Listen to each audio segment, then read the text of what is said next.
A Snicker of Magic, Chapter 3. My introduction to the 6th grade class at Stoneberry Elementary went every bit as horrifically as I'd expected. As soon as I opened my mouth to speak, I saw these words shoot up like rockets from bookshelves in the back of the classroom. Dork, lonely, loser, klutzerdoodle. I tried to blink the words away, but they only ballooned up bigger. After 2 painful minutes of silence, I managed to mumble, "My name is Flea."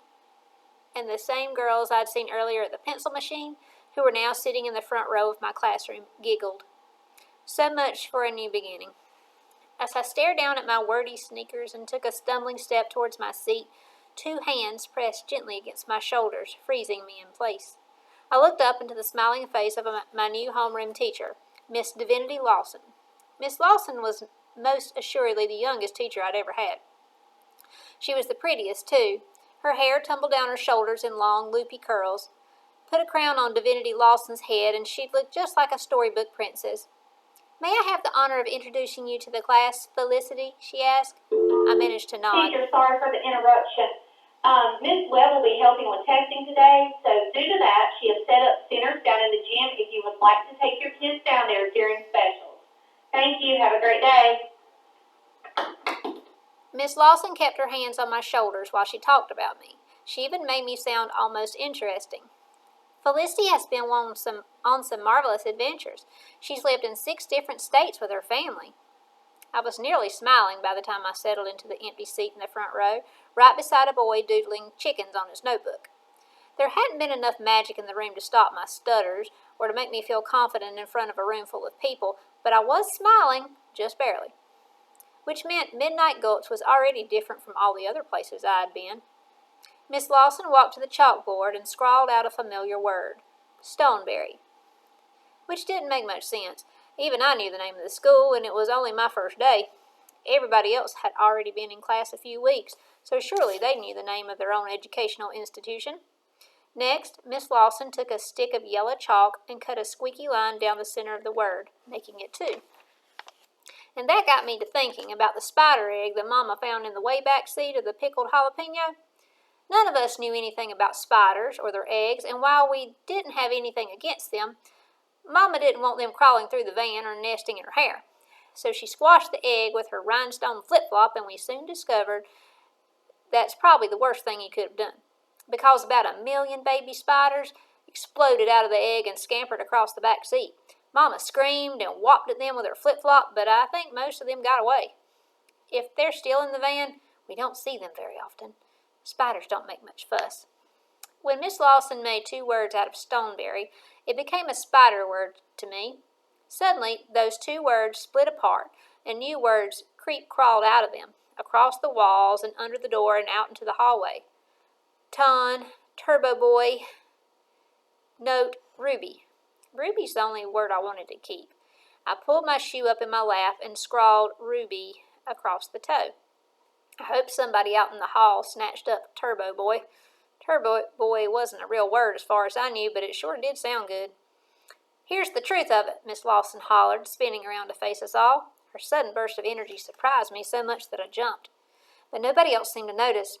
I guess they'd had a few weeks to get used to Miss Lawson's energy. Even though she stood tall and smiled, I could see jitters, impressions, impressionable souls, step lively. All these words were blooming up like flowers out of her glossy black hair. Miss Lawson said, "Every person you will ever meet, and every place you will ever go, and every building you set your foot in, has a story to tell." "In fact," she exclaimed, "one of my most favorite stories happened in this exact place. Miss Lawson's eyes sparkled in such a pretty way when she spoke. I wished I could put words together as easy as she could. Everything about her seemed bright, even her clothes. She wore a polka-dot sweater and a green skirt that swirled like a lily pad when she spun towards us. She walked across the front of the classroom while she talked, her purple heels click-clacking against the tiles. "As I'm sure you know, Midnight Gulch, Tennessee is famous for 2 things. The first is Dr. Zook's famous ice cream factory.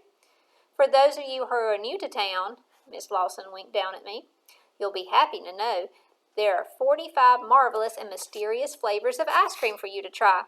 Cake-flavored, bacon-flavored, You name it, Dr. Zeus makes it. I might even have been in Midnight Gulch for less than 24 hours, but I already knew about Dr. Zook's ice cream. I knew because Aunt Cleo's freezer was packed full of it. Cleo's partial to the chocolate chip pork rind flavor. But, Miss Lawson clapped her hands, Midnight Gulch isn't only famous for ice cream. Midnight Gulch is famous because it used to be a magical place. And the most magical people who lived there, the most famous duo ever to call Midnight Gulch their home, were the brothers Threadbare. Yes, yes, yes. I pressed my hand hard against my ribs so my drumbeat, heart might calm down enough for me to hear the story. But it wasn't just my heart screaming yes this time. Even though I was certain I'd never heard anything about these magical brothers before, my ears tingled, as though I'd been told some wonderful secret. I saw one word appear across the wall of the classroom, the letters even taller than Miss Divinity Lawson, stretching all the way from the floor to the ceiling. Threadbare. I heard a steady chorus of yawns and sighs, most likely coming from people who'd heard the story once or twice, or 10,000 times. But somehow I knew, before I even heard a single word, that this story would matter to me.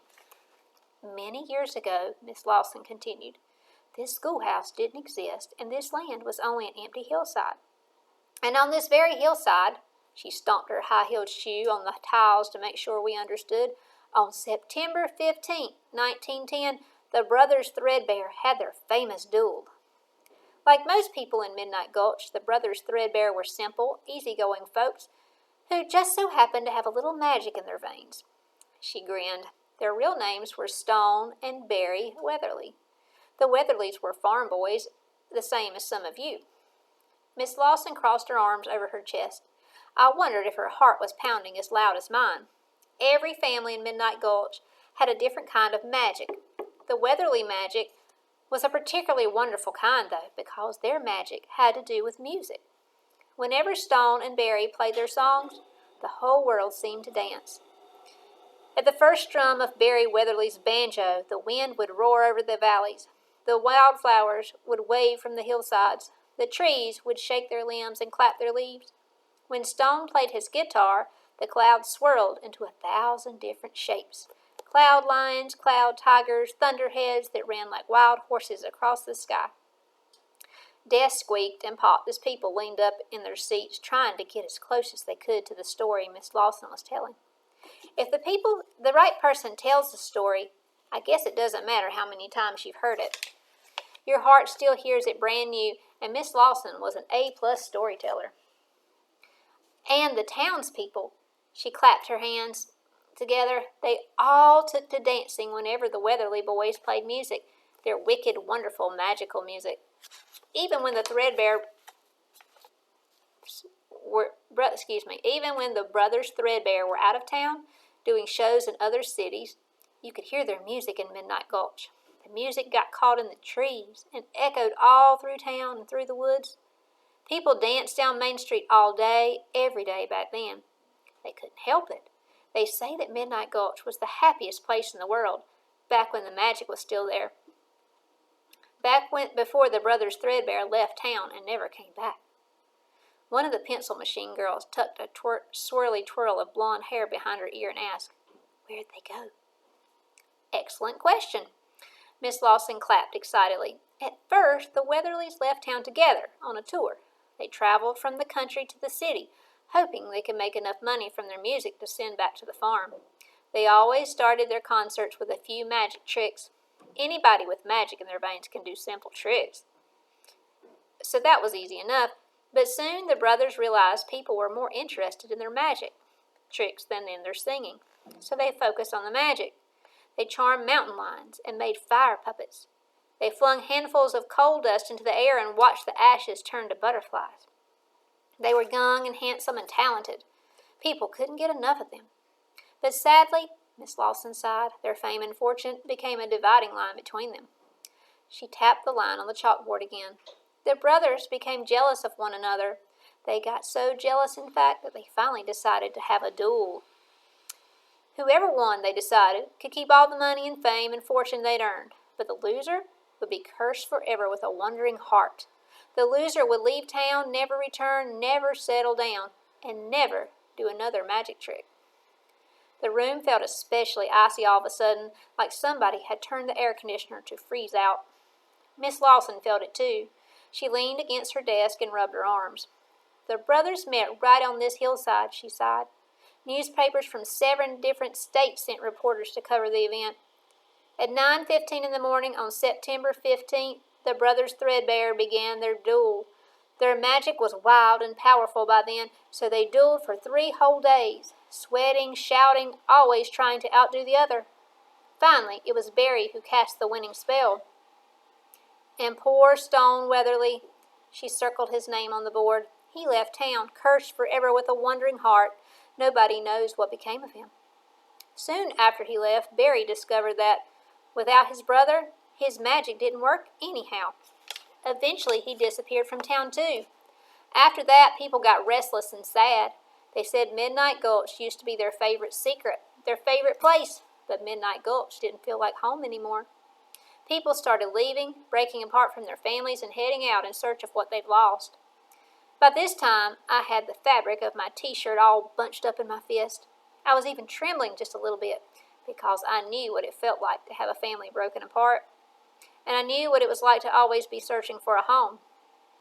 There were no more songs caught in the trees, Miss Lawson continued. No more people dancing down Main Street.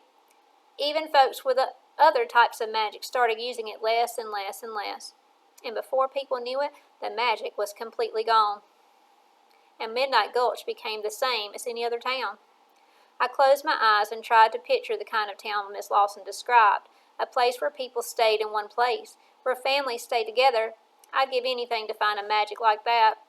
And so, Miss Lawson said, when the town built this school, they named it after both of the brothers, Stoneberry. I think it's time we had a special event to commemorate our tragic namesakes.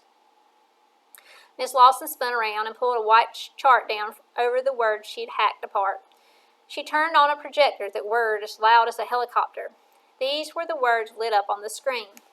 The Stoneberry Duel, September 15th at 9:15 a.m. in the front end auditorium, not the back end auditorium, because that one is still flooded.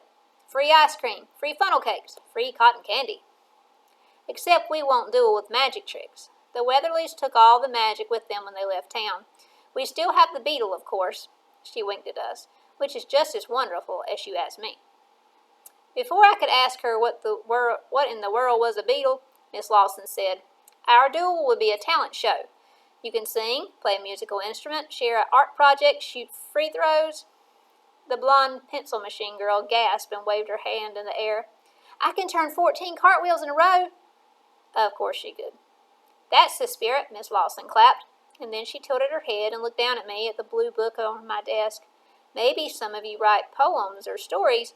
You're welcome to share those too. Your words are pure magic, after all. Your words are necessary enchantments. My heart agreed with her, and so did the rest of me, from the tip of my ponytail to the inked-up toe of my sneaker. Plus, I liked the sound of free cotton candy. I thought of how that might look if words spun up out of a candy machine. Sugar floss, pink and sweet. Love was the only word I'd ever found with a flavor to it. Love tasted as sweet as cotton candy when I said it. When I thought about love and cotton candy, I thought about Mama and Franny Joe and Biscuit and my Aunt Cleo, too, who is most likely sitting at home watching soap operas and smoking a cigarette. She claims that is how she solves the world's problems. I love her for that reason and 1,000 more besides. Love is too heavy a word, though, which is exactly why I don't like to say it. Any questions? Miss Lawson asked. The boy on my other side, spoke up for the first time. He asked, why'd they call themselves the brothers Threadbare? His voice crackled like an old set of radio speakers. Or maybe like a thundercloud that rumbled and mumbled but couldn't quite work itself into a full-blown storm. If I had a voice that sounded as cool as that, I'd never shut up. That's a fabulous question, Toast. Miss Lawson grinned, but I want you guys to figure out the answer on your own. She turned off the projector. Sign-up sheet for the duel is on the door. Step lively. Nobody moved. Miss Lawson sighed. Did I mention the winner gets $100 cash money and a year's supply of Dr. Zook's? A wild stampede of students stormed past my desk and penciled their names on the sheet. Miss Lawson clapped her hands and bounced up on her toes. We'll duel all afternoon and make Stoneberry very proud indeed.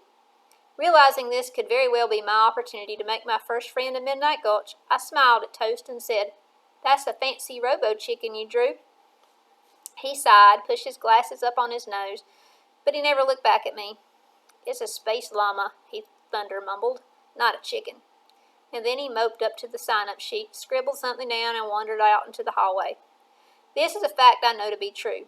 Thanks to all my world-weary travels, making new friends in a new place when you're the new girl is harder than fractions. The bell bing-a-blinged through the speakers, and kids ran down the hall so fast you'd think the school was on fire. I stood up slowly, held my blue book against my chest, and walked to the list on the door. So many names, all smudged and sparkling. Here's the crazy part. My heart told me to sign my name, but my head told me that I'd only make an idiot out of myself.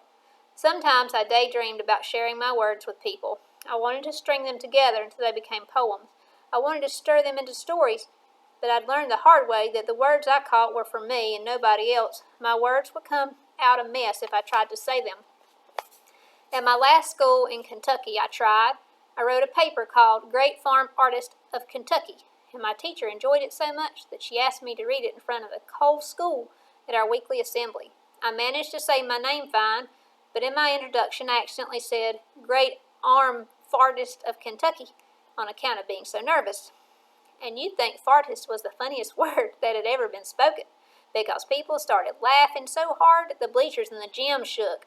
Suddenly the skin above my mouth got cold and sweaty, my nose hairs started tingling, my vision blurred around the edges. One of the 8th grade girls sitting in the front row pointed to my face and laughed, probably because she saw my mustache of sweat. That was possibly the worst 3 minutes and 24 seconds of my life. For 6 weeks after that, right up until the day we moved to Tennessee, people made fart noises when I walked down the hall. When I finally told Mama about it, her solution was the same as every other time I'd had a problem at school. She said it was time for a new beginning. So we packed up the jalapeno and zoomed out of town. And while leaving all your problems behind and starting over sounds like a fine solution, it never really worked for me. My heart's a lot like Franny Joe's blue suitcase. I can't seem to help packing up all the bad memories and taking them with me no matter where I go. So I would never know, no how, no way, share my words again. As I pushed my way into the hall, a wad of paper whopped me in the forehead. I might have walked off and left it there if I hadn't looked down and seen so many words spinning around the paper. Thin as wire rings around a clay planet, the paper had a noise to it, too. Most words don't sound until they hit the air, but the paper hummed like an electric wire right up until the second I touched it. I fanned it open and read, "Dear Flea." I sighed and shook my head. I might as well have stood up and introduced myself by saying, "Hello, my name is Dogtick. Meet me at the yellow picnic table in the back of the playground. Not the yellow table covered in bird poop, but the other one. Code name, Pumpernickel. Your time has come, Felicity Juniper Pickle. Sincerest regards, the Beetle."